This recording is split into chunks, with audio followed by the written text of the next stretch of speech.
Jake, Yes. did you know football's not over? Well, the XFL doesn't start until Well, 2020. the XFL can wait until 2020, man. We have the AAF starting this week, Saturday, first game. I'm sorry, Paul. I just don't care, man. I don't know why, because this is what we need. It's a spring league that's not exactly going to compete with the NFL, but is national and has players with NFL aspirations. And so it is going to be very competitive. I think it has the potential to be the best secondary league of any sport in America. Really? Absolutely. With okay. I don't consider AAA baseball to be its own company. I don't consider the G League to be their own. So basically, what's your competition? The hockey league, the second best hockey league in America. This is immediately going to be more popular than that because their games are being played on CBS. Mm. That's huge that they already have CBS. Yeah, I don't. We've seen this done multiple times before. There's the USFL, the UFL, the XFL. There are a lot of different football leagues or football, the alternative to the NFL, and they've all failed. I think what makes it special, though, is that they're putting a huge emphasis on input from former players and involvement by former players. And I think it's going to be more of it's going to be the communist version of the capitalist NFL, where it's a lot more player-driven, and the players probably are there owners of these individual teams? Because this could be just like your, community-owned credit union, where all the players are just getting money, Yeah, and I thought that's probably the weirdest thing about this league is it's mostly just made up of former players. It's pretty much all former players involved in all of this. Yeah. You got some big names, though, that have been investors. These guys are investors. Troy Polamalu, Hines Ward, former teammates. Yeah. Jared Allen, who just retired a few years ago. Right, and Justin Tuck. Yeah. Super Bowl winner. Yeah.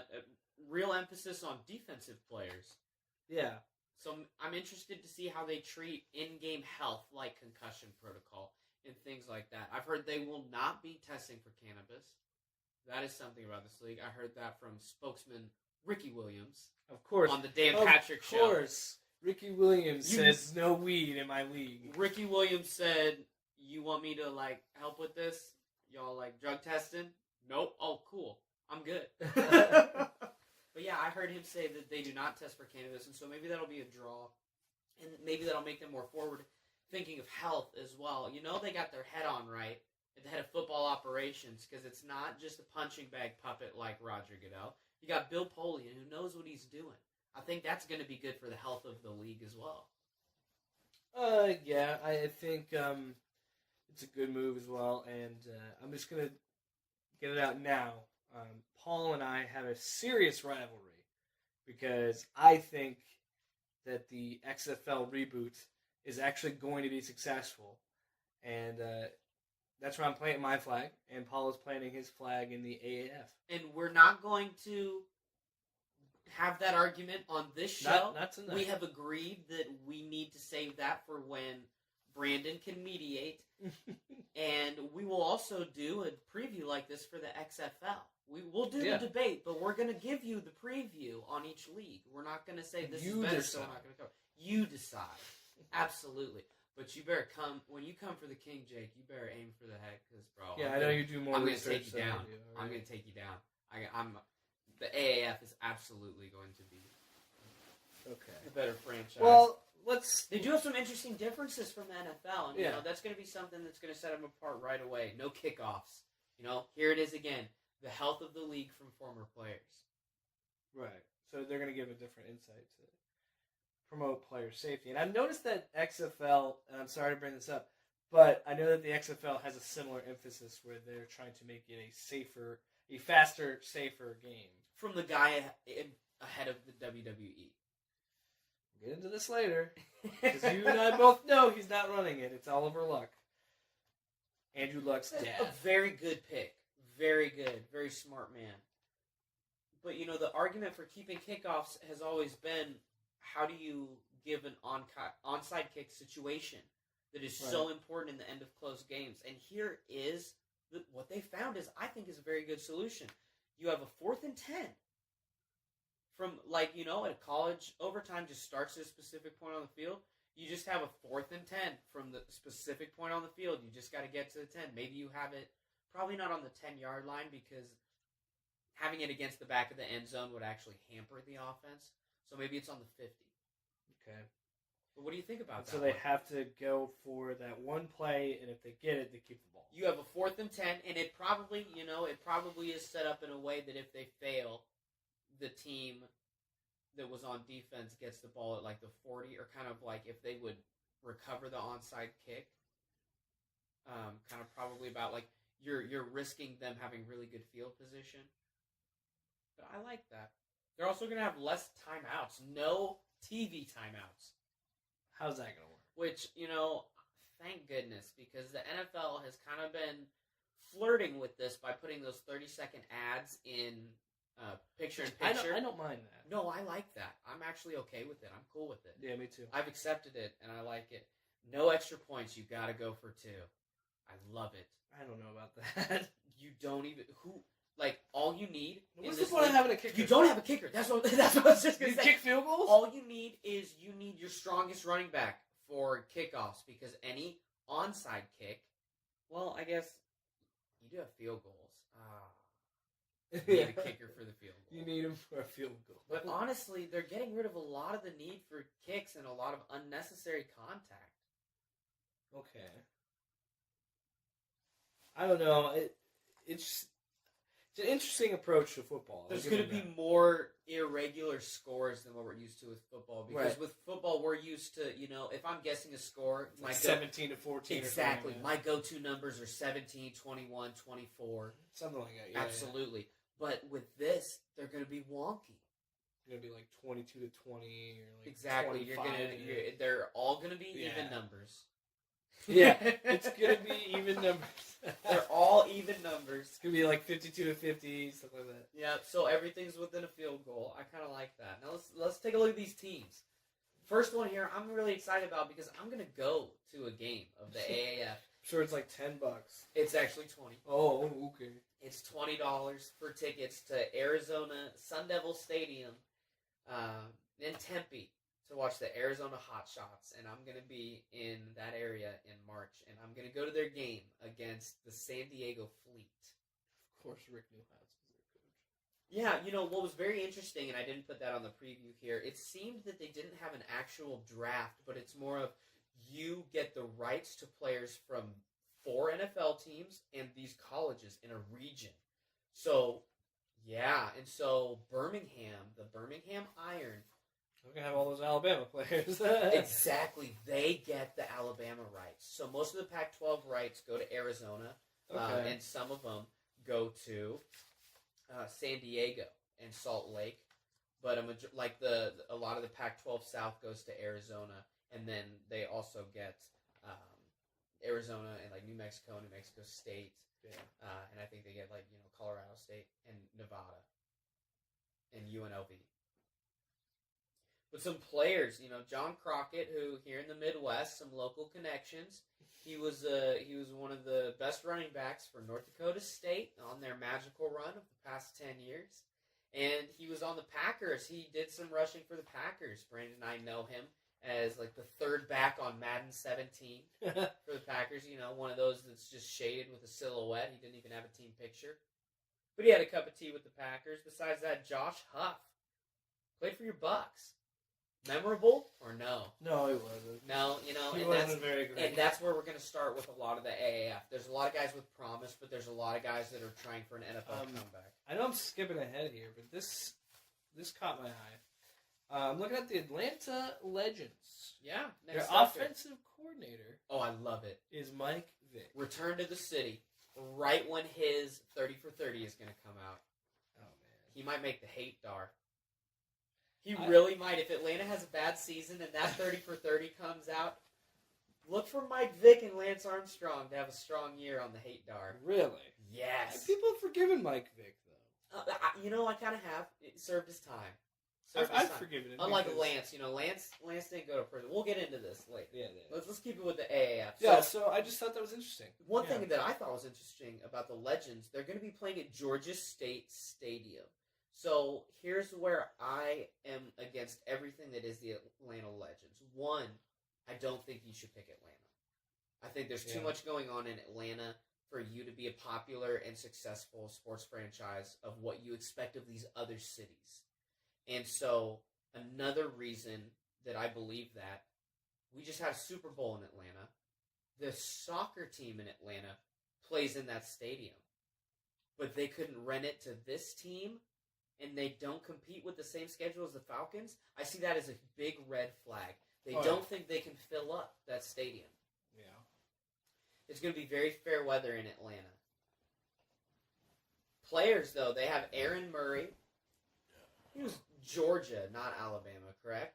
I'm pretty sure he went to Georgia. Yeah, he went to Georgia. And Shoelace Denard Robinson. Is he from Georgia? I don't know, but Michigan product. It will always be famous as the cover of the final NCAA game. Yeah. Yeah. Oh, sad moment. I still play that game to this day. Oh, I do too. Brad Childress, head coach from the Vikings. Yeah, he'll get you to a even record.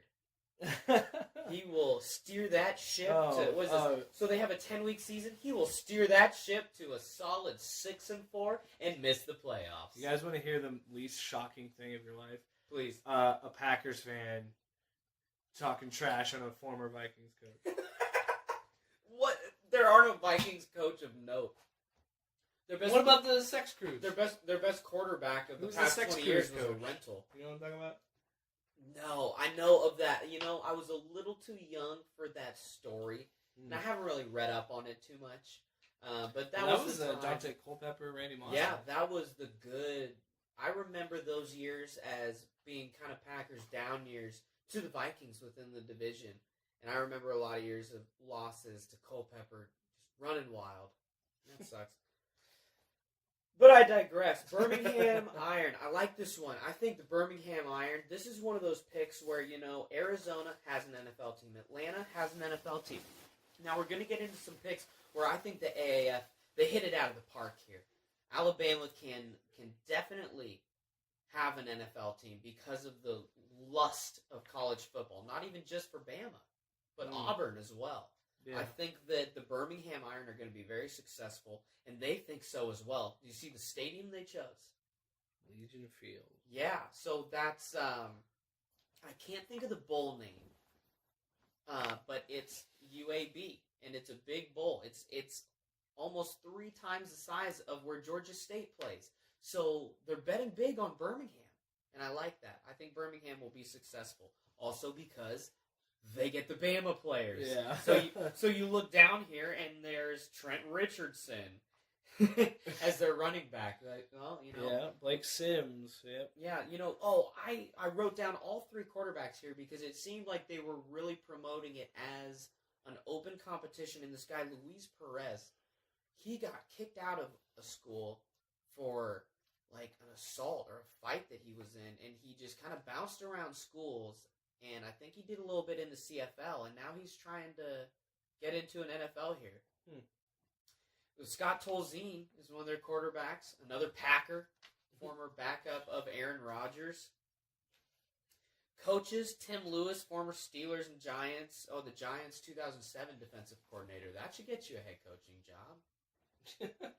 Yeah, I mean, they did win a Super Bowl. I think he got this job because Justin Tuck's a big part of this league, maybe. Yeah. Ooh. And then Cadillac Williams is the running back coach. I've noticed that as well. The AAF, they really seem to go for splashy names for not important coaching decisions. And you'll see that throughout here, like offensive coordinator Mike Vick, or there's some other ones later that you'll see where it's just like, like let's just jump down to the next one. Memphis Express, head coach Mike Singletary. We saw him fail as a football coach. Yeah? Yeah, I don't think Mike Singletary is going to be a good football coach. He's emotional, he's passionate, he gives you tough love and expects you to want to play for him like he played for Buddy Ryan, and it's not 1985 anymore. Yeah, it's a different world, and Didn't he make Vernon Davis cry? I'm pretty sure he made Vernon Davis cry.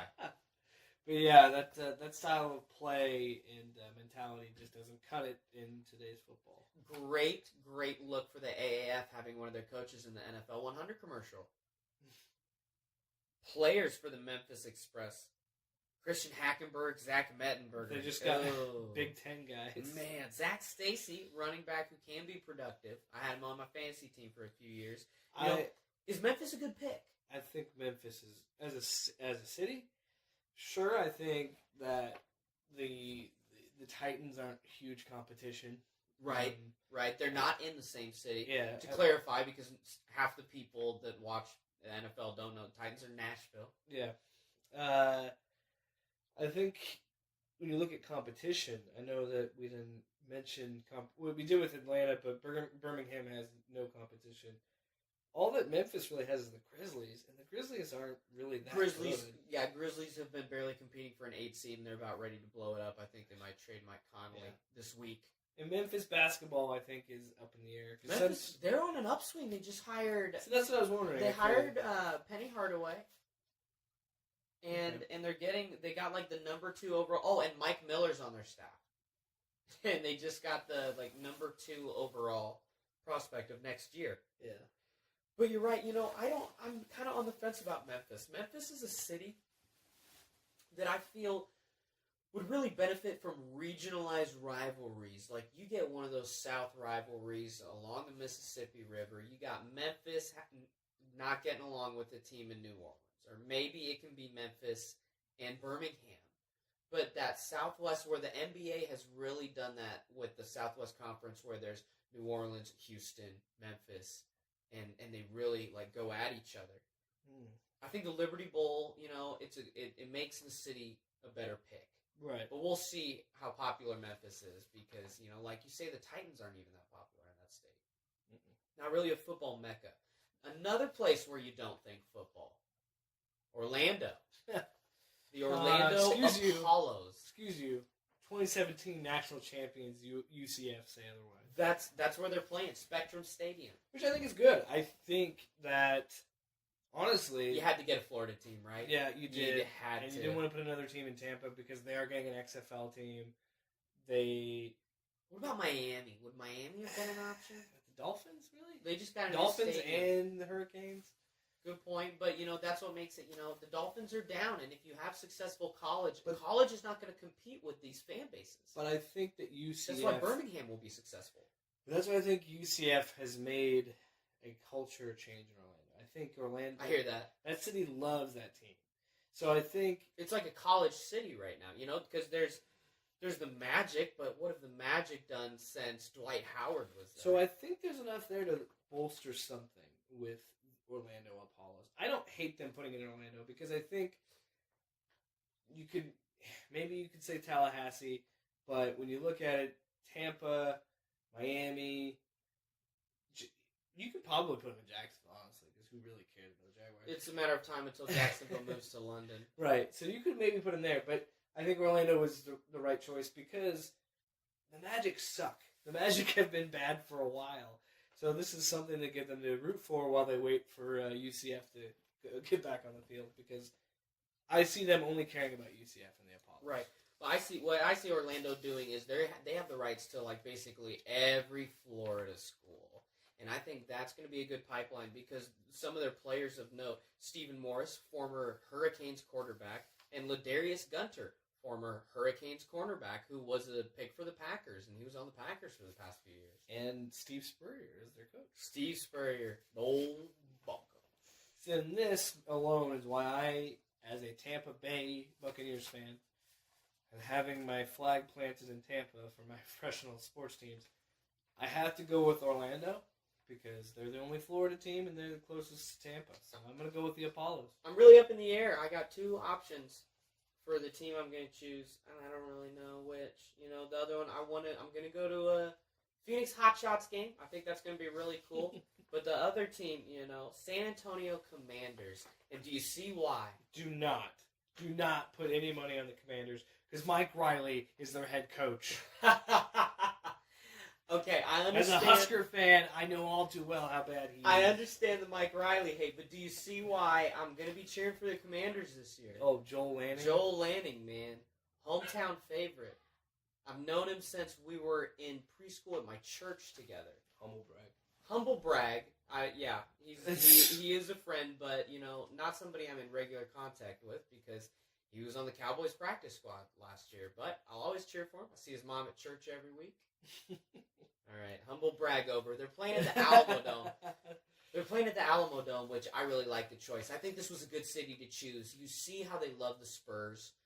Texas loves football. Yeah, this one always makes sense to me whenever I think of it. Like when it was even just the idea of NFL expanding, I always thought that it was silly that a San Antonio team didn't exist. And you know how much they love football and how that city will show up for a football team. Right. The University of Texas San Antonio has a 72,000 seat dome. And that's where they're going to be playing, at the Alamo Dome. Is this the only dome?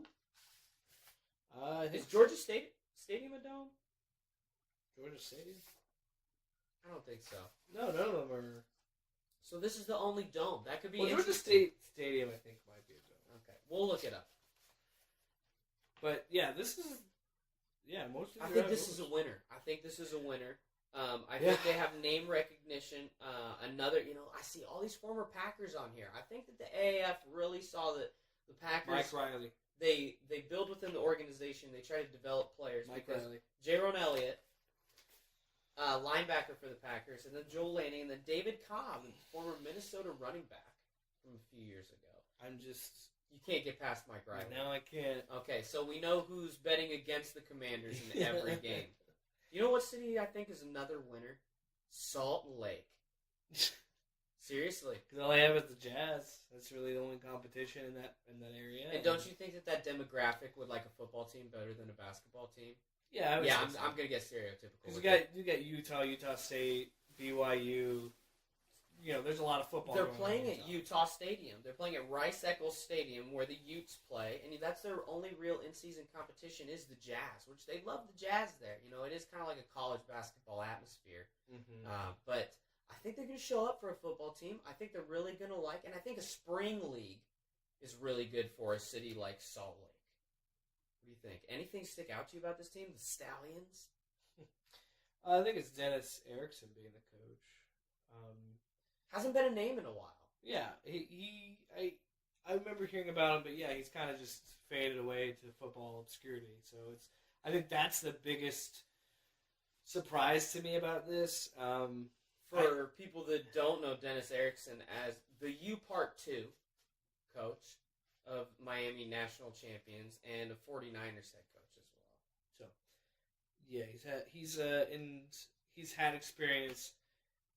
And yeah, I think Salt Lake is just a good choice. I think majority of these cities are the right choice. Right. One more, and it was an obvious choice.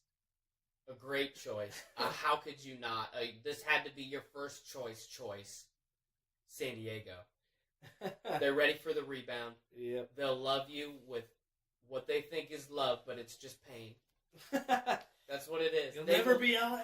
They will love you with every bone that they missed the Chargers with, and that's what it is.